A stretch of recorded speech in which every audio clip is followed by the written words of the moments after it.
J'aimerais vous donner tout de suite le titre de mon message, comme ça on rentre dans le vif du sujet. Et mon titre est le suivant, « Quand j'invoque le Seigneur ». Et j'ai mis 3 petits points. Parce que justement, j'ai 3 petits points dans mon déroulé. Voilà, donc il y aura 3 points pour ceux qui veulent commencer à noter. « Quand j'invoque le Seigneur ».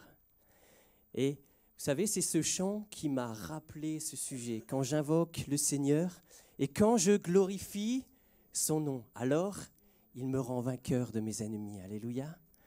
Il me rend vainqueur de mes ennemis. Vous devrez attendre le 3e point pour ça. On va dire des choses avant. Alors j'ai pris une définition du Larousse, tout simplement, pour savoir ce que ça veut dire invoquer. Parce que souvent on utilise des mots, et invoquer, des fois, on ne sait pas toujours vraiment ce que ça veut dire. Je pense que si j'ai interrogé des gens parmi vous ce matin, invoquer, on sait à peu près ce que ça veut dire. Mais est-ce qu'on sait réellement ce que ça veut dire? Et surtout, est-ce qu'on sait réellement ce que ça implique sur le plan spirituel et dans nos vies? Alors, la définition du Larousse dit ceci, c'est appeler une puissance surnaturelle à son aide par des prières, solliciter quelqu'un de plus puissant que nous en lui demandant de l'aide ou l'expression d'un sentiment nouveau.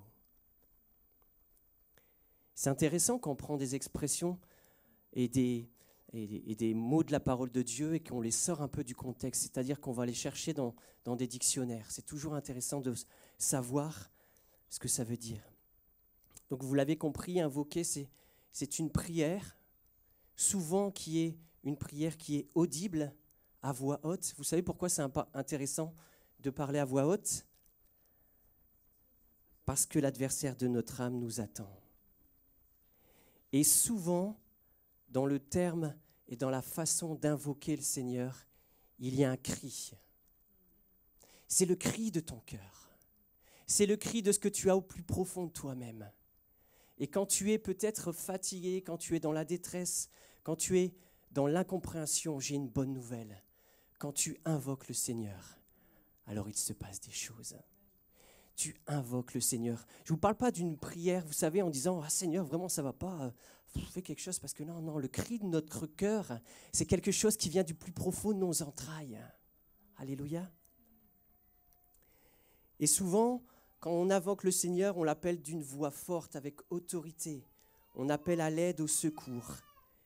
Et on nomme, comme ce cri, on nomme le Seigneur. Quand j'invoque le Seigneur, alléluia. Alors, si vous n'aviez pas encore compris, je vais encore vous aider ce matin, parce que je suis gentil. On peut trouver aussi des synonymes pour ce même mot qui est crier, solliciter, implorer, réclamer. Voilà, c'est des synonymes, ce sont des synonymes, pardon. Donc ça veut dire à peu près la même chose, mais ce n'est pas tout à fait le même. Retenez le mot invoquer. Dans la Bible, le mot en hébreu traduit par invoquer indique le fait d'appeler, de crier. Et il y a une autre signification en grec, dans le terme grec, ça signifie appeler une personne par son nom. Et sachons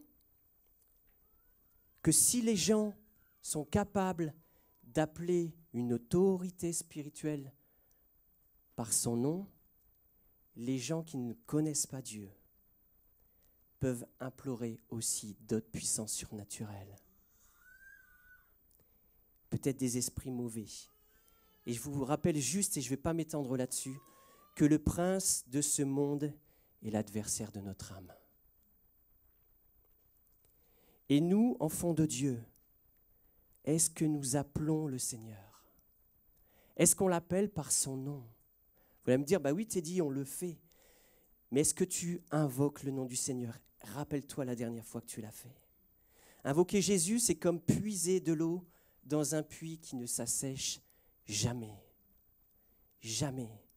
À chaque fois que tu invoqueras le nom du Seigneur, alors il va répondre. C'est un puits qui ne s'assèche jamais. Alléluia. Le fait d'invoquer une autorité nous rend alors dépendants d'elle. Est-ce que vous êtes d'accord avec moi? Est-ce qu'on invoque une autorité, on parle à une autorité, alors on lui donne un droit légal sur notre vie. C'est comme si nous nous soumettons à elle. Et nous, en retour, on s'attend à ce qu'elle agisse pour nous et pour nous. On lui laisse alors un droit de regard sur notre vie. Il y a comme une alliance qui est créée, quelque chose qui est créé quand tu appelles quelqu'un à l'aide. Et là, je parle tout le temps dans le monde spirituel, on est d'accord. Vous ne créez pas une alliance avec quelqu'un quand vous demandez un coup de main pour aller faire des courses ou faire des travaux, d'accord. Là, je vous parle vraiment de ce qui se passe dans le ciel. Et sache que lorsque tu invoques le nom du Seigneur, quand tu cries à lui de tout ton cœur, de toutes tes forces, alors qu'est-ce qui est en train de se passer à ce moment-là? Dans les ténèbres, il y a de la peur. Dans les ténèbres se mettent à trembler. Pourquoi? Parce que c'est vous qui le faites? C'est parce que c'est vous qui invoquez le nom du Seigneur? Alors les ténèbres se mettent à trembler? Non. Parce que la Bible nous dit en 1 Jean 4,4 que celui qui est en nous est plus grand que celui qui est dans ce monde. Alléluia. Tu peux invoquer le Seigneur dans des circonstances particulières ou différentes dans ta vie.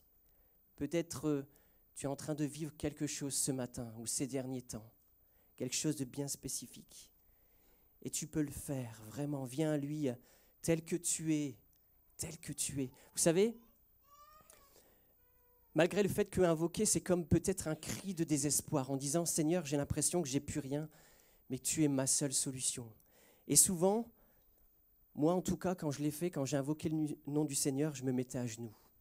Alors ce n'est pas une règle, il n'y a rien de précis par rapport à ça. Et la Bible, en tout cas, ne nous en parle pas, mais tu peux le faire à genoux, tout seul, d'une voix forte, mais surtout avec détermination et avec sincérité de cœur. Parce que Dieu regarde à notre cœur. Amen.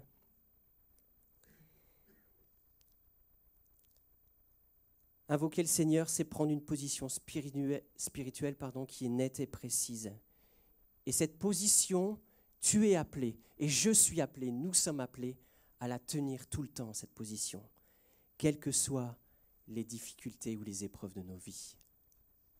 Alors j'ai une bonne nouvelle ce matin. Si tu es peut-être dans une saison sèche de ta vie spirituellement, peut-être que tu es dans une saison compliquée dans ton couple, dans ta famille, dans ton travail, j'ai une bonne nouvelle. Quand tu invoques le nom du Seigneur, il se passe toujours quelque chose. Et Dieu est capable de déverrouiller les situations dans ta vie. Oh, merci Seigneur pour cette réalité. On va aborder le premier point pour ceux qui notent, le 1. J'ai commencé par le 1, j'ai dit on va faire simple. Et les points que je vais vous nommer sont le complément de mon titre. Quand j'invoque le Seigneur, petit 1, je reconnais que j'ai réellement besoin de lui. Si tu veux faire appel à l'aide d'une personne, il faut la connaître. Moi, quand j'appelle à l'aide quelqu'un, ou je me dis, tant qu'à faire, on va connaître son numéro de téléphone, on va connaître comment elle s'appelle. Vous n'allez pas croiser quelqu'un dans la rue et lui dire j'ai besoin d'un coup de main. Est-ce que tu ne peux pas me prêter de l'argent? Ça ne fonctionne pas, ça, faites-le pas. Savoir qui elle est et surtout savoir et connaître ce qu'elle peut faire pour toi. Ce qu'elle peut faire pour toi. Alors, je vous le concède, appeler à l'aide, ce n'est pas toujours évident. Moi, je suis quelqu'un qui n'aime pas beaucoup demander de l'aide. Ma femme me dit tout le temps, mais tu dois demander de l'aide. Alors, des fois, j'ai du mal, je suis comme ça. J'aime bien me débrouiller tout seul. Alors que des fois, je fais des choses où je devrais demander à quelqu'un. Elle dit, mais les enfants, ils sont là-haut, demandent de l'aide. Je dis, ben oui, mais voilà, ils ont autre chose à faire. J'aime pas demander de l'aide. Peut-être c'est votre cas ce matin. Je ne suis pas en train de vous demander de l'aide, je ne vais pas faire une annonce pour ça. Non, la toiture, c'est réglé, tout va bien. Et on doit constater que sans lui, on ne peut rien faire. C'est ça, se dire que j'ai réellement besoin de toi. Sans lui, nous ne pouvons rien faire. Jean 15, 5 nous le rappelle si vous voulez le lire chez vous et si vous voulez le noter. Sans lui, je ne peux rien faire. Et quand tu réalises cela, alors invoquer le nom du Seigneur, c'est ça devient facile tout d'un coup. Ça devient comme une évidence, comme une solution pour ta vie. Alors on va faire un petit historique et très vite dans la Bible, assez tôt dans Genèse 4, 26, ne le promenez pas, je vais vous citer beaucoup de versets, on va en prendre que quelques-uns ce matin. À la naissance du petit-fils d'Adam qui s'appelait Énos, je ne le savais pas, je l'ai découvert aussi, on trouve ce verset où on parle d'invoquer le nom du Seigneur pour la première fois. C'est alors que l'on commença à invoquer le nom de Jéhovah, qui est le nom hébreu pour Seigneur. Et ce mot Jéhovah signifie « Je suis celui qui est ». Qu'est-ce que ça veut dire Jéhovah? Donc dès la Genèse, on parle d'invoquer le nom du Seigneur. Dès la Genèse, on réalise qu'on a besoin de lui, qu'on a besoin de crier à lui, parce qu'il est celui qui est capable de nous donner ce dont nous avons besoin. Un peu plus loin, dans Juge 16 au verset 28, vous savez, vous connaissez un peu ce gars, un peu avec des longs cheveux, et qui a fini sans cheveux, complètement rasé. Ouais, c'était Samson. Et Samson a appelé au secours l'Éternel. Il était dans une situation critique de sa vie où les Philistins en voulaient à sa vie. Et alors qu'il est à la merci de ces mêmes Philistins, il a perdu toutes ses forces parce que ses cheveux ont été rasés.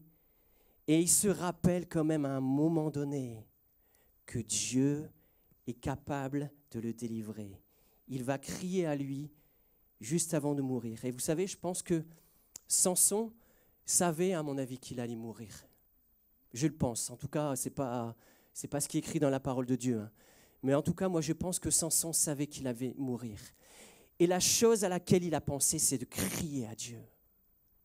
Mais j'ai une bonne nouvelle ce matin. On n'est pas obligé d'attendre cette extrémité-là pour appeler à Dieu, pour crier à Dieu.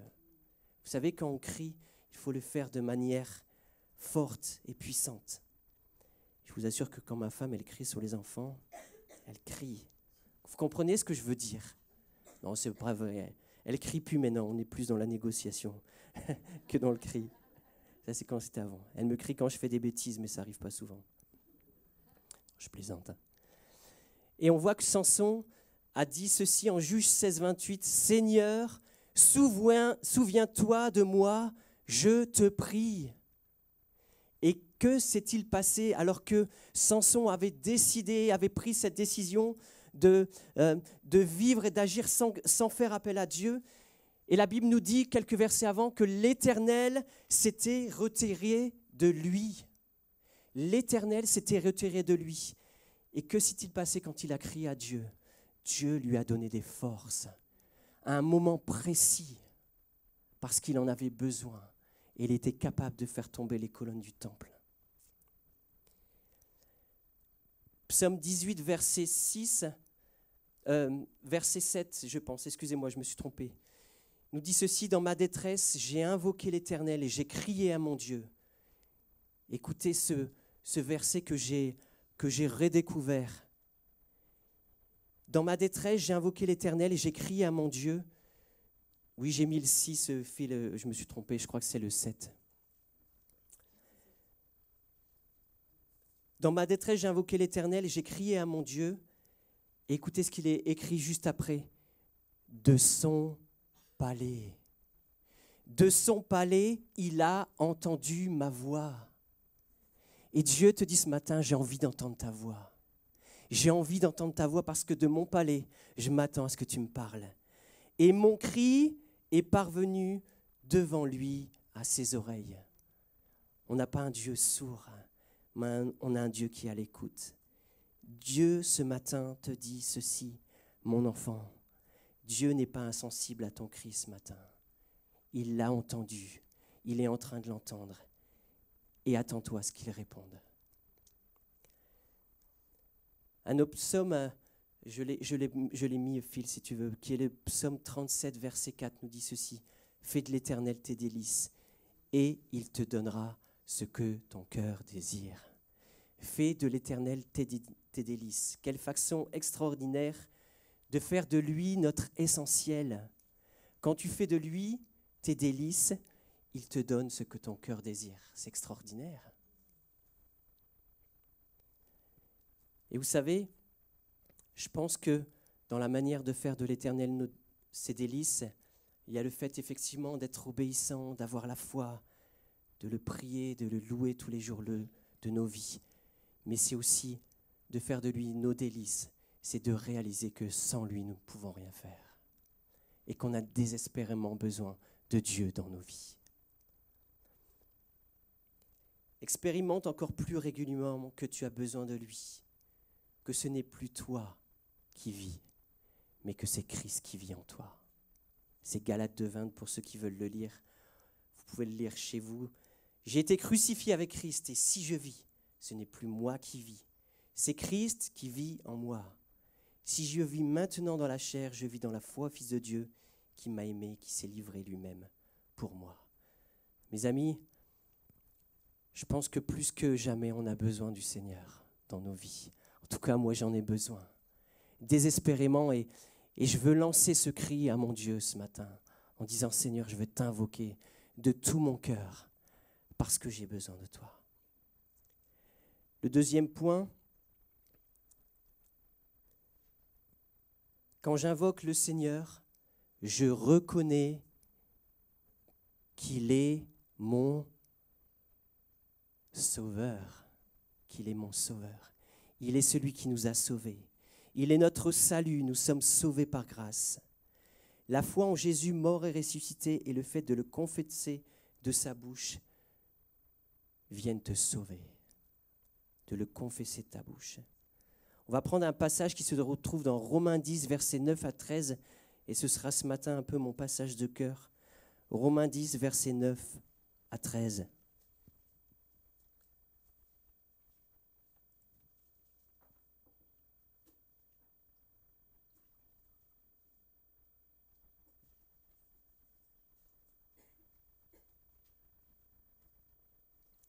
Romains 9, verset 9 à 13, pardon. Romains 10, verset 9 à 13. Excusez-moi, quand je bois, j'ai la tendance un peu à loucher. Forcément, quand on boit, on regarde son verre. Donc, Si tu confesses de ta bouche le Seigneur Jésus, et si tu crois dans ton cœur que Dieu l'a ressuscité des morts, tu seras sauvé. Car c'est en croyant du cœur qu'on parvient à la justice, et c'est en confessant de la bouche qu'on parvient au salut. Selon ce que dit l'Écriture, quiconque croit en lui ne sera point confus. Selon ce que dit l'Écriture, quiconque croit en lui ne sera point confus. Je crois que je l'ai dit 2 fois, mais ce n'est pas grave, comme ça c'est bien marqué. Il n'y a aucune différence en effet entre le juif et le grec, puisqu'ils ont tous un même Seigneur, qui est riche pour tous ceux qui l'invoquent. Écoutez bien le verset 13 et retenez ce verset. Si vous n'avez peut-être qu'un verset à retenir pour ce matin, car quiconque invoquera le nom du Seigneur sera sauvé.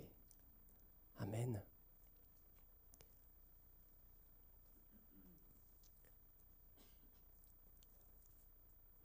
Dans la vie d'un homme de Dieu qui s'appelait Paul, qui s'appelait avant Saul et qui est devenu Paul, vous savez, quand il est sur le chemin de Damas, c'est quand sa vie vient prendre un tournant, il vient se passer quelque chose de nouveau et il est interpellé par la voix du Seigneur.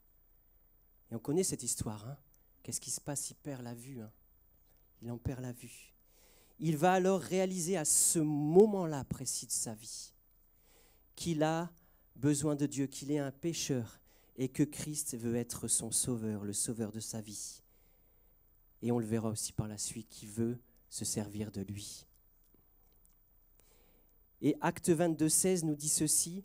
Là, c'est Ananias qui était avec Paul à ce moment-là, qui lui dit à ce moment-là, « Et maintenant, que tardes-tu » C'est-à-dire, pourquoi tu attends? Lève-toi, il est en train de parler à Paul là, hein. Lève-toi, sois baptisé et lavé de tes péchés et invoque le nom du Seigneur. Alléluia, invoque le nom du Seigneur. Et c'est à ce moment-là que Paul a réalisé qu'il était un pécheur et que Dieu l'appelait à son service s'il invoquait le nom du Seigneur. Alors vous l'avez compris,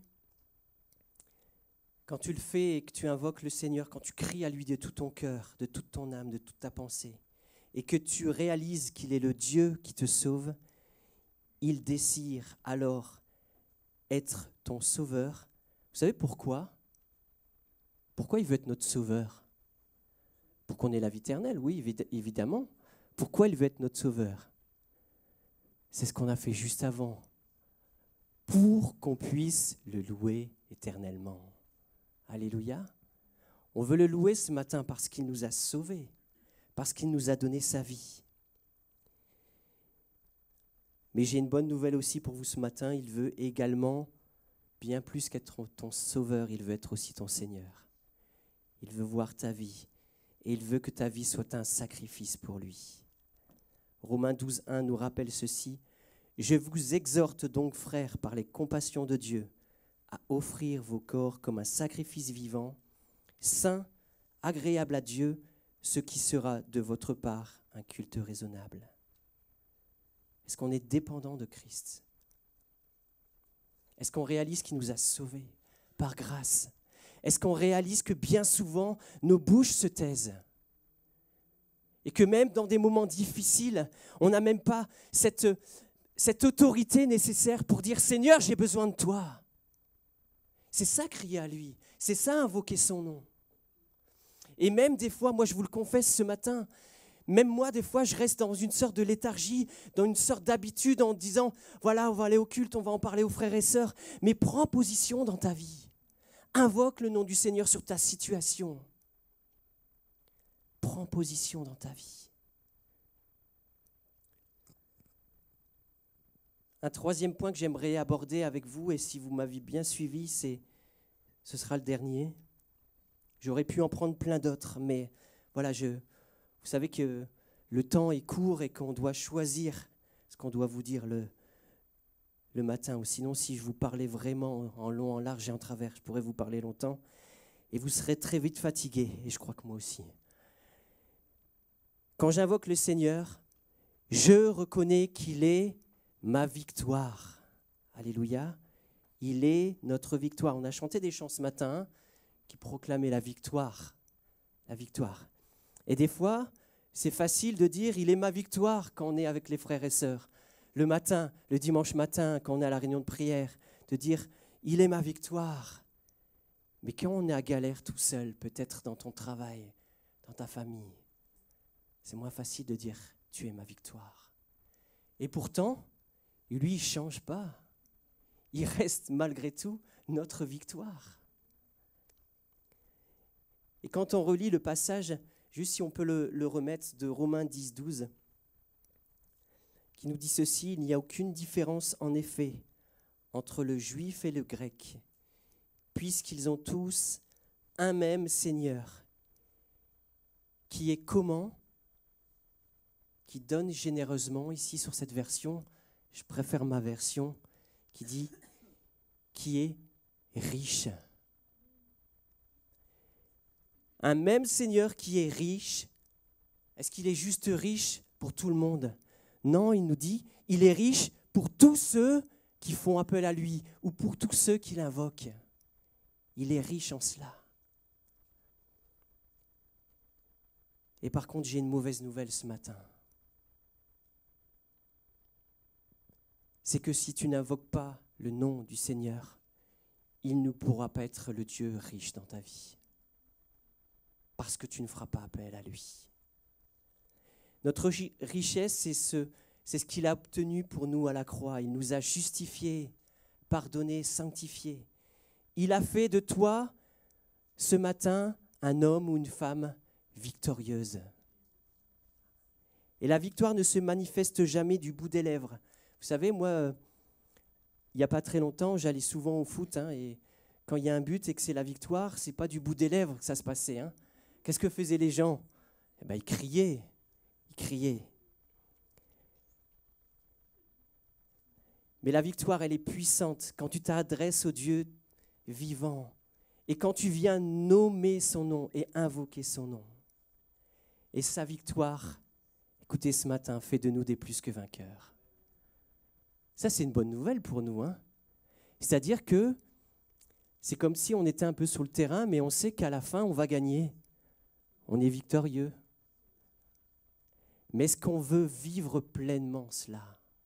Est-ce que tu veux vivre ta vie en plénitude en te disant, Seigneur, viens remplir ma vie, mais viens me faire réaliser que tu as été ma victoire à la croix.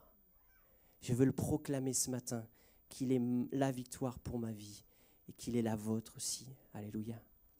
Romains 8, 37 nous rappelle ceci. Et dans toutes ces choses, nous sommes des plus que vainqueurs par celui qui nous a aimés. Christ est ta richesse, Christ est ma richesse, Christ est notre richesse. Mais elle nous est réservée que lorsque nous l'invoquons, quand nous recherchons sa face. Seul peut-être à genoux dans ta chambre, rempli de foi, en te disant j'invoque le nom du Seigneur parce que je sais qu'il est mon secours, mais je sais surtout qu'il est le Dieu qui m'écoute, le Dieu qui m'entend et le Dieu qui agit. 1 Jean 5, versets 4 et 5 nous dit ceci. Tout ce qui est né de Dieu triomphe du monde. Et la victoire qui triomphe du monde, c'est nous. Non, c'est pas ça. Hein. La victoire qui triomphe du monde, c'est notre foi. Qui est celui qui a triomphé du monde, sinon celui qui croit que Jésus est le Fils de Dieu? Et ce matin, si tu crois que Jésus est le Fils de Dieu, alors tu es victorieux avec lui. Je vous posais la question tout à l'heure et je vous la repose ce matin de manière peut-être un peu plus précise, un peu plus appuyée. Depuis quand n'as-tu pas invoqué le nom du Seigneur? Depuis quand n'as-tu pas invoqué le nom du Seigneur? Fais-lui confiance et il agira. Ça, c'est une certitude. Je peux vous le dire qu'à chaque fois que j'ai invoqué le nom du Seigneur, il s'est manifesté avec puissance dans ma vie. Peut-être pas dans le tempo que je désirais, peut-être pas de la manière dont je désirais, parce qu'il connaît ton cœur et il sait, il connaît ce que tu as besoin précisément ce matin. Et il le sait même mieux que toi. Amen. Il est encore temps, il veut faire de toi un plus que vainqueur. Vis-le comme une réalité. Jésus a vaincu la mort, on l'a chanté ce matin. Jésus a vaincu la mort. Et l'adversaire veut te faire penser le contraire. Et c'est son rôle, et c'est son but dans notre existence, nous faire penser que Dieu n'est pas capable de nous aider. Mais j'ai une bonne nouvelle. J'ai beaucoup de bonnes nouvelles ce matin. Mais j'aime bien appuyer là-dessus. Mais j'ai une bonne nouvelle pour nous ce matin. Notre force est en Christ. Notre joie est en lui.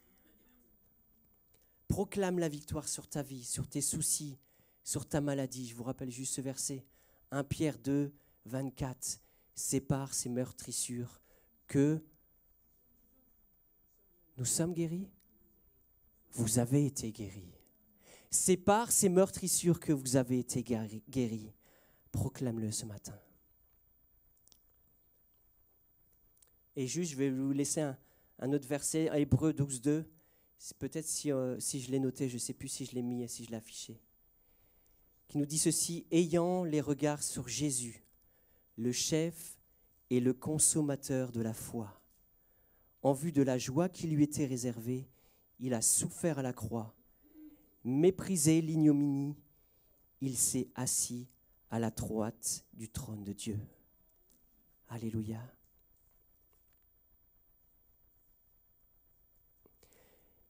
J'aimerais juste prendre un dernier passage avec vous ce matin, qui est dans Galates 4, 6.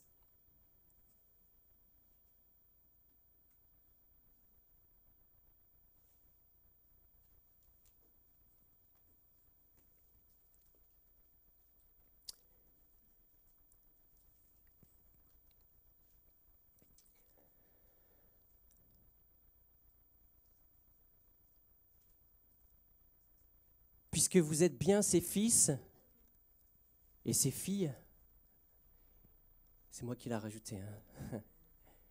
Dieu a envoyé dans nos cœurs, écoutez bien, ce que Dieu a fait encore en plus de la mort de la croix, encore en plus de la résurrection.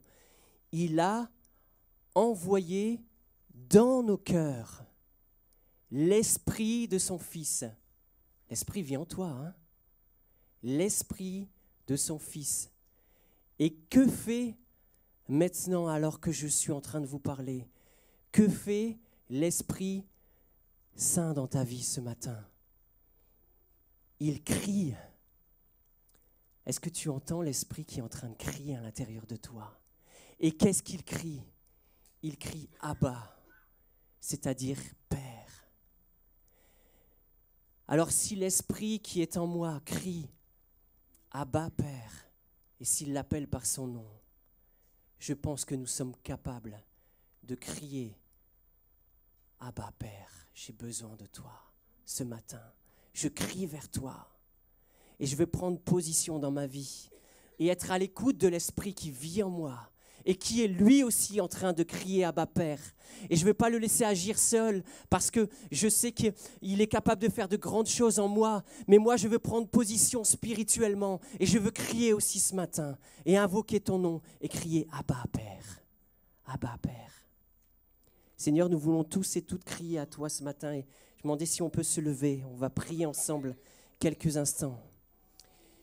Seigneur, nous voulons crier à toi ce matin et nous voulons t'appeler, t'interpeller par ton nom, Seigneur, ce matin. Tu es celui qui veut changer nos vies. Tu l'as déjà fait, Seigneur, mais je te réclame, Seigneur, pour mes frères et sœurs et pour ma vie de continuer à le faire. Viens t'occuper de nos détresses ce matin, de nos peurs, de nos craintes.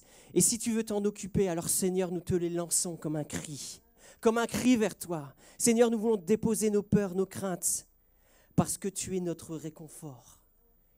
Tu es notre paix. Tu es notre espoir, notre force. Tu es notre assurance. Alléluia. Et ce matin,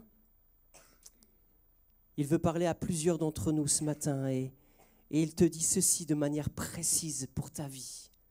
Alors que ça fait peut-être longtemps que tu t'es même pu adresser à Dieu de manière plus traditionnelle par la prière, par la lecture de la parole, peut-être en lui parlant. Et il te dit ceci ce matin, mon fils et ma fille, je m'attends à ce que tu cries de nouveau à moi. Je m'attends à ce que tu invoques mon nom. Je m'attends à ce que tu décides de te soumettre de nouveau à mon autorité et de prendre maintenant une position spirituelle d'un disciple sauvé par grâce, d'un plus que vainqueur, d'un homme et d'une femme qui est désormais conscient qu'il est riche, qu'il est un plus que vainqueur en Jésus. Alléluia, Seigneur, nous voulons louer ton nom encore ce matin, et nous voulons t'invoquer de tout notre cœur. Seigneur, te reconnaître comme la majesté dans nos vies, comme notre Sauveur, comme notre Seigneur. Seigneur, et je veux, dans ma prière, Seigneur, inclure mes frères et sœurs, Seigneur, qui peut-être ont perdu cette force, peut-être ont perdu ce zèle, peut-être ont perdu cette foi de crier à toi, Seigneur. Mais redonne-nous le goût, redonne-nous la nécessité, redonne-nous l'urgence qu'il y a de crier à toi et d'invoquer ton nom avec puissance parce que tu es le Dieu qui a tout accompli au travers de la croix. Seigneur, nous voulons saisir par la foi, saisir les victoires que tu nous as réservées, les bénédictions que tu nous as réservées. Elles sont en abondance pour toi, Seigneur. Seigneur, nous voulons te recentrer dans nos vies, Seigneur, que nous puissions être christocentrés, centrés vers toi. Et de ne pas être timides dans notre foi, de ne pas être toujours un peu comme en retrait dans nos vies spirituelles. Mais Seigneur, nous voulons avancer, Seigneur, et nous voulons nous saisir de ce que tu as fait pour nous à la croix. Et c'est ainsi qu'avec mes frères et sœurs, ce matin, ton Église crie de tout cœur. Viens nous secourir, viens nous aider, Père. Viens, Seigneur, nous remplir de ta joie, de ta paix comme tout à nouveau, Seigneur. Nous voulons nous attendre à toi et continuer à crier vers celui qui nous a tout donné. Oh Jésus, merci pour cette Église, merci pour mes frères et sœurs et merci de nous faire réaliser ce matin, Seigneur, quel point on a besoin de toi. Merci, Père. C'est dans le nom de Jésus que je t'ai prié. Et c'est dans le nom de Jésus que je décide de continuer à t'invoquer tous les jours de ma vie. Tous les jours de ma vie, peu importe les circonstances, je veux continuer à crier et à fixer les regards vers toi. Fixer les yeux sur toi, Jésus. Oh Seigneur, viens nous aider, viens nous relever, Jésus.